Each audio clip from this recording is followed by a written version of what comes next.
Hello Payroll Podcast listeners. So, with Health Awareness Month upon us, I felt this would probably be a really good time to release this pod. It's with Hari Kalymnios, author of the thought-jarring books The Thought Gym and Working Well. In payroll and HR, in fact across all professions of industry, many employees right now are working under too much levels of stress. Today you'll hear about a number of strategies, advice, and of course practical steps you can implement right now to improve your own wellness. Hari wants you to be able to unlock your inner superhuman and be what he calls on point. That's mentally, physically, emotionally, and spiritually. So you can be the best payroller, leader, entrepreneur, employee, colleague, parent, friend that you can be. To do this, Hari shows you how first you need to become the master of yourself. I hope you enjoy this pod, and if you do, please share it and review it. This is a niche podcast for, as you know, a very niche profession. So any support you can provide is always hugely appreciated. Right, that's enough from me. On with the pod. Enjoy.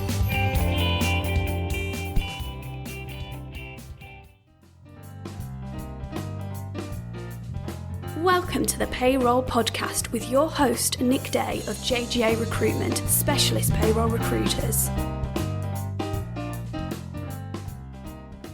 Hello and welcome to the Payroll Podcast with Nick Day from James Gray Associates. Today I'm very excited to be joined by Hari Kalymnios. And he's a good friend of mine, someone I've known for almost a decade. I actually met Hari following a request I made on social media, or pre-social media, the days of email, almost 10 years ago to see if anyone was interested in joining me for a cycle trip from London to Paris. A friend of a friend of a friend passed the email on to Hari, and eventually I met him on the start line. Since then, Hari and I have cycled most of Europe together, covering about 4,000 kilometres in the process, and every year we meet up for our annual trip, Hari is able to educate me on various matters of nutrition, well-being, sleep, and something he calls becoming superhuman. Hari is one of those amazing people who actually took a risk himself by leaving the corporate world to take on his ambition of becoming a speaker and someone who can help others in the world of health, happiness, and well-being. Now, Hari has since become one of the UK's most respected voices on the subject of well-being. He is an author of 2 books, and you'll regularly find him speaking to a number of corporate clients on issues ranging from sleep through to well-being. Hari is a successful coach and speaker, founder and author of The Thought Gym,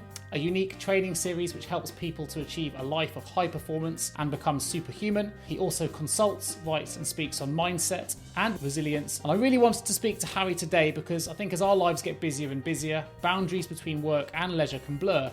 And I think this is particularly true for people working in payroll and HR. So, welcome Hari. Thank you, Nick. It is an absolute pleasure to be here with you. Fantastic. Now, we know the format here. If you're a regular listener, we start with 5 questions. 5 quick questions. Question 1 for Hari is I would just like him to tell us all a little bit more about his journey from corporate worker to what I would call, I guess, a well-being mentor. Yeah, so I actually spent over a decade working in the city, originally starting out working in law as a paralegal and IT administrator, if you like, but then worked for Accenture, and I was at the stock exchange working for Accenture. So I actually spent 6 years in London Stock Exchange. I went through that whole financial crisis, 2008. And after a couple of years, different management came in. They started making lots of redundancies. And I didn't get made redundant, although my entire team did get made redundant. They did want to keep me. Only thing is that I thought for a long time I was just waiting for this sign from somewhere to tell me what to do with my life. And the truth is, it doesn't really ever appear. But I thought if ever there was a time, it was this opportunity to maybe go for redundancy. And I got really interested in concepts around personal development, mindset, psychology, but just didn't have the guts to do anything. And so I thought, well, now's the time. And I started getting more involved in really studying other high performers and seeing some amazing people who really challenged my paradigm on what it meant to live well, what it meant to age, what it meant to have disease or reverse disease, have energy. And I wanted to know more. And that effectively was my red pill. if you remember the Matrix, and it sent me down the rabbit hole and onto a journey. I know that one of the things that developed out of that when you went on your own, Harry, was something called the Thought Gym, which I believe is something that you've coined. It's your business. Can you enlighten listeners a little bit more about what the Thought Gym is, what it involves, and tell us more. Yeah, so I realised pretty early on when I started going down this route of personal development and coaching, if you like, that I wanted to do something around my passion, and I was always into, I guess, fitness more so than health. But what I did realise is I had to question, why do so many people fail at doing gym or working out or eating healthier? And it really became very obvious, and maybe it's obvious to your listeners as well, that it all starts with the mindset. That you've really got to change the mindset, because a lot of people try and go and change behaviours before they change the mindset that drives the behaviour in the first place. So they may join the gym in January, have given up by February. Same thing happens year after year. We're all victim of these patterns that we have within our lives, and it can be really, really challenging to break out of these patterns. And so I realised that everything starts first with a thought, and changing that is really where the key is. So my original tagline was train the mind and the body will follow, because once you do that, everything else becomes easier. So the Thought Gym was really that brand to talk about mindset and the thinking behind it. It's kind of since expanded, and now I call it mindset, nutrition and mindfulness. Nutrition, yes, is a made-up word, but it's really about movement and nutrition, and it's a very, very light version of describing what I talk about. But if you were to go to, say, thethoughtgym.com, the website which hosts that, you get a free video series of how to, for example, the first video will teach you how to change your habits, or the 7-step process that I discovered that everyone needs to go through for habit change. So it's really a whole well-being brand philosophy, and really starting with the mindset. So a bit of the, I guess it's an old cliche, the healthy mind, healthy body. The thing is, whenever you hear a cliche, you should pay attention. Interesting. Oh, fair enough. Obviously, there were things inhibiting your change initially. Maybe it was the financial crisis that was a trigger initially to your particular change. But what are the myths out there, or what are the things that might be inhibiting change for perhaps some of the listeners that are listening in? Well, change is simple. It's just not easy. We're creatures of habits. We have our unconscious patterns which inhibit us from doing the things that we know that we should do. Where did that next box set of Netflix come from, when we know we needed to get to bed so we could get up the next day? So we all have these challenges, and really people change either through desperation or inspiration. And most of the time it's desperation. For me, I made certain decisions, and our life is really a series of decisions that impacted my life up to that point. And then I decided that I wanted to change. And, regardless of the hours that you might work, there's always a case of priority management, okay? And what is a priority for you? If you make feeling well a priority, for example, you will find time to do it. So I think sometimes the biggest myths that people think change or anything in my space, health, wellness, is that there can be one thing that is going to fix your problem. It doesn't matter whether we're talking about wellness or anything else. People want this magic bullet. We live in this get now culture, pay later. We have done since, I guess, credit cards and convenience food and everything else came into being. And we're sold on this idea that one thing can solve your problems, so whether that's business or anywhere else. And the truth is, it's not. It's got to be lots of little things done consistently and done well over a long period of time that it's going to change. And if you want to make change, I always say start slow. It's some people think, I'm all or nothing. I want to, I'm going to cut sugar. I'm going to do this.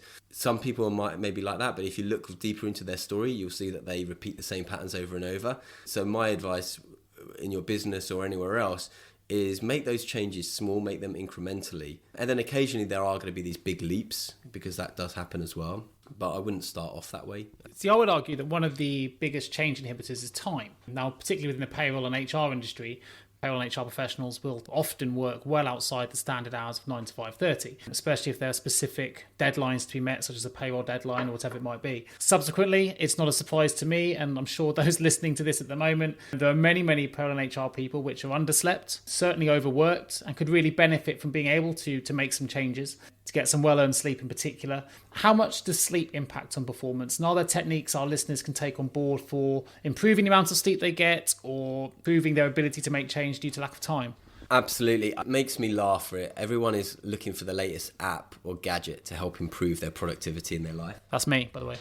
Yeah, and the simplest and the most effective way to increase your productivity as well as boundless other things, is sleep. We are sleeping on average, I think, 2 hours less a night than we did in the 1950s. If you sleep less than 6 hours a night, you're 13% more likelihood of all-cause mortality than someone that sleeps 7 to 9 hours. It's a huge issue. So we know to a certain degree sleep is essential for our health, our well-being, our productivity. There are challenges, of course. We live in the modern world. The invention of the light bulb and more recently things like the smartphone have meant that we've become addicted to light effectively. We don't take light seriously enough. Being exposed to blue light through devices will inhibit melatonin production, which is your sleep hormone. Studies show by 23%, 2 hours of iPad use to dusk is going to inhibit it by 23%. And melatonin is not just used for sleep, but it's like thought to help fight cancer. It helps with your weight management. So we need to try and limit that robbing of our blue light. Now, it's not always practical, but some things I would suggest would be definitely have an unwind time where you can take lights away. So even if you're working quite late into the night, and sometimes I do as well, I tend to limit my blue light exposure by doing a number of different things, one of which is wearing blue light blocking glasses, which I know that many of your listeners will be like, I can't do that. And there's special glasses that block the blue light. And I have to say I've been wearing them for 3 years and they're the single best thing for me for getting to sleep. The other thing is you could put certain things onto your laptop, like device free software called Flux, F.lux. Totally free. That'll start to dim the blue light. But the most important thing I would say is give yourself at least 30 minutes, but ideally 90 minutes from your devices before going to bed. I've heard a tip before. I don't know if something you've used at all, Harry, but I heard this, I think, on a different podcast where you can actually set an alarm for when you go to bed rather than when you wake up. And if you set that up you can snooze it once, sort of set it half an hour before you go to bed, snooze it, and then sort of get into your bedtime routine. Is that something that you do or something you've heard of before? Yeah, it's definitely something I've heard of before, for sure. Having an alarm to get you set to sleep. One of the things I use, a phrase I use, is a thing called 9 after 9. You must know what 9 is in German. I'm going to say, you're going to embarrass me now. It does mean no. So what's that? No what after 9 o'clock? So quite simply, when it hits 9 o'clock, I start to shut down my laptop. I put my phone onto airplane mode, make sure the lights are dim. I actually stop looking at the time after 9 o'clock. In fact, you'll notice in my house I don't have any clocks. I have one little watch that I tend to turn around at 9 o'clock. So I don't look at the time and I don't know what the time is. So last night was quite late, for example. I know that I was out until 9 o'clock. I was at a mass meditation event, 750 people at the British Museum. But I know it was 9 o'clock when I left, but I didn't know what time it was to go to bed, and I had to get up at 6. Now, if you know the time, people say, why do you do that? It's like, well, because then what's the last thing that people tend to do before they go to bed? Check the time. They check the time. And then they think, I've got to get up in 5 hours, got to get up in 6 hours, or I've been trying to sleep for 10 minutes. And it creates more cortisol stress in the system than is necessary. Okay, we shouldn't have cortisol at that time of night. We should have it in the morning, but not at night. And by just having this 9 after 9, as silly as it is, when I've done work with corporate clients and I've said this, they've gone, I really remember that 9 after 9. And now when I see it's 9 o'clock, I go 9 after 9, have that closed then. So it's kind of like my bedtime routine at 9 o'clock. For those that are listening, you can't see my very red and embarrassed look for not quite knowing the German for 9. I guessed correctly, which is good. One last question on this subject, Harry. In terms of productivity, if I turn my computer off an hour early, but I know I've got work to do, but I get that extra hour sleep that clearly my body needs, and there may not be an answer to this that you know, but is there any statistics or any analysis being played on whether, as a result of leaving work early, I'm actually more productive by getting the sleep than I am by completing the task that I was trying to do before I went to bed? Does that make sense? It does, and actually what springs to mind is when I do talks on sleep, I do talks on all sorts of well-being subjects, but one stat that I tend to use is that of sleep-deprived surgeons that they did a study on. It's not unusual for a surgeon to be sleep-deprived, but what they found is that they made 20% more errors and spent 14% longer doing those tasks. So I asked people, well, do you want to make more errors at work, which take you longer to do anyway, so that you can spend even longer at work correcting those errors? Just sometimes there's a time to put down the pen and just say, actually, I'm going to get more benefit by sleeping. In fact, if you sleep less, your memory will become poorer. So I think if you make an error when you're tired, which is very, very prevalent to make errors when you're tired because you have a less glucose, the fuel, going to the prefrontal cortex, the bit about decision making and logic.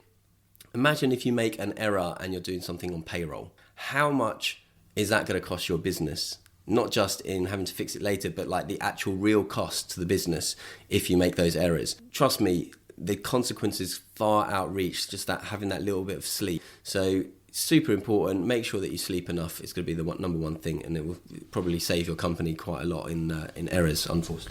Certainly payroll errors can be very expensive, not just in terms of the amount of time it takes to rectify them, but also, if someone's getting paid incorrectly on a regular basis, it's going to affect the morale of that employee. It can have huge ramifications. It can result in effectively staff attrition. If you're a CEO or a senior business member who isn't getting paid correctly on a regular basis due to errors being made in the payroll department, then you're going to see company turnover. So I think it's important. And there's also, of course, fines and compliance issues as well around errors. So point very well made. Now, I know you're a big believer in goals, Harry. If I'm a payroll and HR administrator and I have a goal, that goal is perhaps to become a payroll or HR manager in the future, how would you suggest I go about preparing for that type of goal? I think the same way that I would suggest preparing for any goal. So there is a process and a method to goal setting. There are many different processes, but the first thing I would always say when it comes to goal setting, and this process is described in more detail in my book, is firstly, you've got to decide that whether that's the goal for you. And it has to be your decision, and not because you feel like your boss or your parents or your husband or your wife think that's for you. And you've got to really have a strong reason why you want to go for that job, that promotion. Assuming that it is a worthy goal, it's your goal, and you have a strong enough reason why. Know the action steps, foresee some obstacles along the way, how you're going to overcome those obstacles, and really create a little bit of a visualization around it. So just see yourself becoming the person that you want in that job, in that role, having that project work well. You're going to give a big presentation to a bunch of other payroll people at a conference. See your successes. See the work as well that is going to go into that, but see the successes as well. Time to find out more about you. So how would your friends describe you, or your work colleagues describe you, Harry? A lot of my friends will say that I'm very disciplined, organised, very boring kind of phrases in a way. But one thing I would say is that it's not really about discipline either. A lot of the things I do, people think, oh, you must be really disciplined to make your juices and make your smoothies and eat like this. And I was like, it's not discipline. It's not willpower. These things are finite resources. You cannot survive just on willpower and discipline alone. It is around changing the mindset. And I just decided that the way I was living was not the way I wanted to live anymore. I love helping people, which is probably why I do what I'm doing now. And I'm always seeking knowledge, always very active, doing crazy things like cycling around Europe with you. Yeah, so just someone who's always looking to push themselves and improve and help others.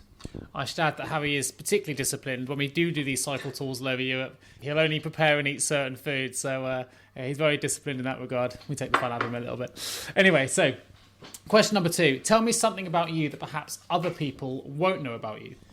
I guess I did a 10-day silent meditation retreat around 5 years ago now. It's called Vipassana. It's actually the kind of meditation that Buddha developed 2,500 years ago under the tree, and it got lost in Burma, and it only really came out of Burma in the 1960s. And it's quite an intense 10-day period where you spend up to 12 hours a day meditating, and you're not allowed to make eye contact with anyone for those 10 days. You can't talk, getting up at 4 o'clock in the morning and effectively meditating pretty much consistently for 12 hours. Sounds torturous. I guess it emphasises your own characteristic of dedication. It's actually not the answer I thought you were going to give either. The answer I would have given that not many people know about Harry is he also has a first-class degree in physics and astrophysics, which... if I had that, I'd be telling everybody. So I'll put it out there for you, Harry. Okay, so you are abducted by aliens who want to learn more about our species. What item do you take with you? Well, I think you might have alluded to it on the cycle chat. I'd probably take my Vitamix, make sure that I could to make some alien smoothies and see what kind of weird alien fruits and veg they've got, so that I can make some new recipes. Fair enough. What game or instrument do you teach them? Maybe a bit boring, but I used to love playing basketball, so I'd probably teach them how to play a bit of basketball. What would you tell them about humans? That we are a curious species who like to spend money we don't have, to impress people we don't like, to feel a certain way based on objects that we really just don't need and won't make us feel that way. What truth or human trait do you hold back? I guess I would hold back the human trait of, war and anger and not being compassionate to fellow people. I think that is a human trait, which is one that we can definitely hold back. Our need for war. Our need for war and our lack of tolerance for each other. Okay, great answer. 5 technical questions. So let me begin. In addition to the Thought Gym, you also developed something called the Leadership Beat Model. I'm hoping it's going to be particularly relevant to those listening to this at the moment. Can you explain what this involves and also the principles of this model and how they potentially could benefit our listeners? Okay, so this is a big topic, but in my study of high-performing individuals, and I looked at lots of people, I noticed that there were certain characteristics, certain things that all of them were doing, and I adopted those into my own philosophies and my own way of living, and I noticed that my productivity, focus, relationships, energy, everything increased in the right way. And I then discovered that actually everything I did, and I had made hundreds of different changes over the course of a couple of years, that they fell into 4 main buckets, if you like, 4 main areas, which is the B, E, A, and T from the Leadership Beat Model. Before I go into what B, E, A, and T is, the reason it's called the Leadership Beat Model is because this model is really all about well-being, health, and energy, because without energy, we can't do anything else. It doesn't matter if you've got the best ideas in the world, you've got the best strategies. If you don't have the energy to execute on them, then you're not going to be successful. And really, if you want to be a leader in the world, and I think everybody is a leader, even if the only person that you lead is yourself, we still need to be our best self-leader. You can only really lead yourself optimally if you're on point, mentally, physically, emotionally, and spiritually, in my mind. And so this model of leadership is really a model of self-leadership, and it's about how do you optimize yourself so that you can feel superhuman. And these 4 categories really are metaphors in a way for what's a bigger piece. So in each of these categories, you could do 5 or 6 PhDs. So very, very quickly, B, and we've talked about it a little bit before, stands for brain. And that's really a metaphor for your psychology, your mindset. Understanding the mindset, crucial. E stands for elements, and that's all about how you nourish your body. So the 5 elements that I have from ancient Greek culture, and I'm Greek, is air, water, earth, fire, and ether. So air, if you like, is a metaphor for breathing and the importance of breath. Most people don't breathe properly. Water, naturally, is water, but there's a lot more to water than just drink more water. Earth is really a metaphor for the food that you eat from the earth, but also our relationship with the earth. Fire is about our relationship with the sun, being outdoors, getting outside enough, nature. And then ether, which really is that thought to be an imaginary substance that envelops everyone. Maybe if you're a Star Wars fan, it might be the Force. It's really all about your environment. So the environment that you put on your body, for example, with the lotions that you put on, but also your physical environment. How does that environment, the physical environment, make you feel? Is it set up for movement? Is it set up for tranquility and feeling calm? So that's B in E. A stands for activity. It's about everything that you do in a day, the people you hang around with. Do you have passion in your life? Do you laugh? Do you play? Do you have a purpose? Okay, so all of the things that you do in a day, that's A. And then T, which a lot of people omit, is for tranquility. So that's all about how you rest, repair, rejuvenate your body. That could be sleep. So B, E, A, and T. And you ask yourself, are you feeling on or off beat today? If you're feeling off beat, where do you need to focus from the B, E, A, and T? And it might be more than one thing. So for me, often, I work sometimes a lot in isolation. So it's like actually within A is connection. Okay, within the activity part is connection, human connection. And so many of us are lacking that now. So I need to get out.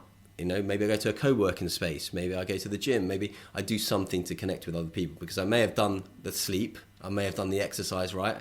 I may have done, the food right.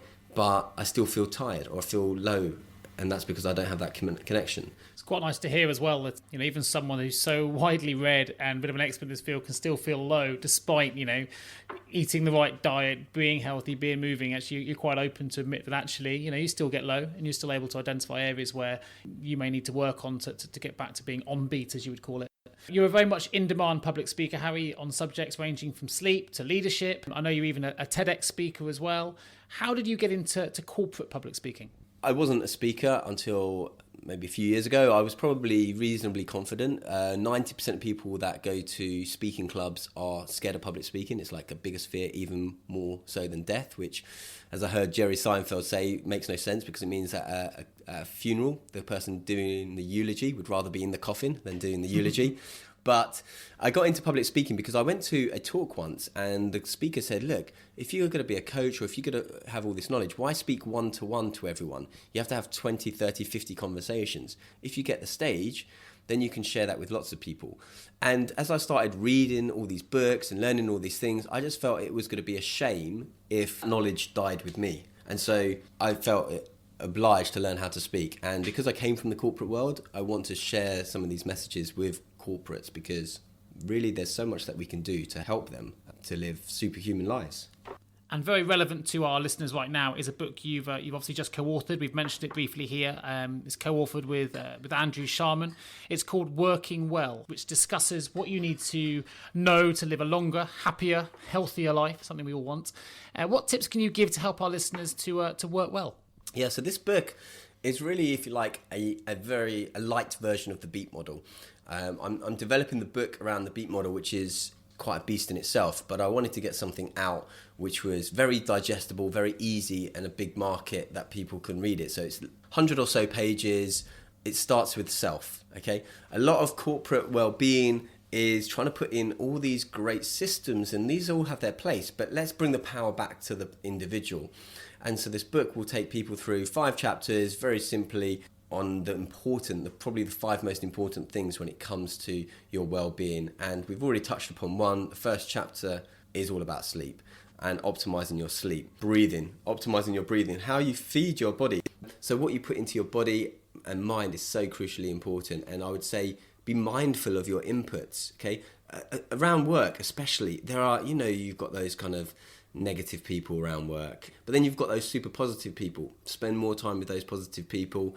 Drown out the noise of all the other people. If you can, put headphones on. I used to put headphones on, sometimes even when there was nothing playing, just to kind of tell people, I'm not here to engage right now. Take those distractions away because we're getting interrupted all the time, whether it's email, whether it's text messages. Put all those things aside. Focus on the work that you need to do. Fantastic. Thank you for that, Harry. I have to say, there's a lot of our listeners out there, particularly at the management level, who will be familiar with the ILM, the Institute of Leadership and Management. And if you haven't been sold on this book yet, this is what Phil James, Chief Executive of the Institute of Leadership and Management, had to say about the book.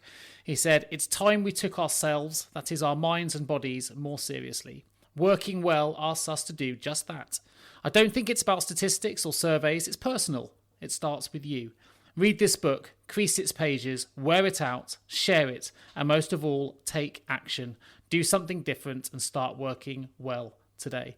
I mention that because the ILM is an institute that a lot of our payroll and HR managers will be part of, and it's quite a well and respected institute. And I think if the chief executive is commenting on a book like that, it's probably worth taking note. So just to finish, Harry, one last question for all of our listeners at the moment. You're a big believer in making individuals become superhuman. What's the one key tip you can give to help everyone become superhuman? But you've got to look after yourself more, okay? BMW, breathing, movement, water. BMW. Just think that. Have I breathed well today? Have I breathed deep into my belly? Most people are breathing into their chest, even right now as they listen to this podcast. That creates more stress in the system. So breathe well, move often, and hydrate. You and I have had lots of discussions about this, but most people are chronically dehydrated. So BMW, simple, not sexy. It's not an app. Just BMW. Breathe, move, and drink water. And also check out the books. Harry is directly out at me because we've had many discussions on the fact that I live on a hydration diet of coffee alone and very rarely drink any type of water. I probably drink more now when I'm with Harry than I do at any other time. Okay, moving to the final section, some quick fire questions. We call this section The Vault. Entering the vault. One piece of advice you would give to someone working in payroll right now? Learn to love what you do. Learn to find passion or purpose within something that you do within that role, that job, that position. Fantastic. If you had the power of foresight and could change the 9 to 5:30 office-based industry with one action or improvement, what would that action or improvement be? I would maybe institute, where possible, what's called like a ROW culture, results orientated workplace. And also, if the leadership aren't doing it, if you say to people, right, you should leave your desk for an hour at lunch, but then the leader is sitting there having his sandwich, doing his emails, it's not going to work. Personally, I would love to get more eartime, I guess, with CEOs and top level executives so that they can then really get bought into this idea and be the change they want to see in their employees. Change starts from the top, essentially. Great. Who motivates you and why? I guess my better self motivates me. We have different sides to us, and I, like everybody else, has that side where you wake up in the morning and you're like, oh, it's another half an hour. That part of you. But the motivating voice is the other voice that I've cultivated to speak up a bit louder and to say, look, you know what, get up and you exercise, you do this thing, you're going to feel so much better later. And you know what, if you're still tired, I'll give you a little nap. So myself motivates me. I also have external motivations. You know, I'm a big fan of watching things and listening to great speakers, but they come and go. The voice in our heads tends to stay there, and you know, we all have that, so we're not crazy if we've got a bit of a voice in our head, so don't worry about that. Essentially the angel on your shoulder over the devil. Key takeaway: if you forget everything else in this podcast, remember this. The simplest and the most effective way to increase your productivity, as well as boundless other things, is sleep. We know to a certain degree sleep is essential for our health, our well-being, our productivity.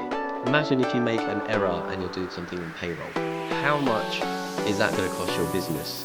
Not just in having to fix it later, but like the actual real cost to the business if you make those errors. Trust me, sometimes there's a time to put down the pen. The consequences far outreach just that having that little bit of sleep. It's super important. Make sure that you sleep enough. It's going to be the number one thing.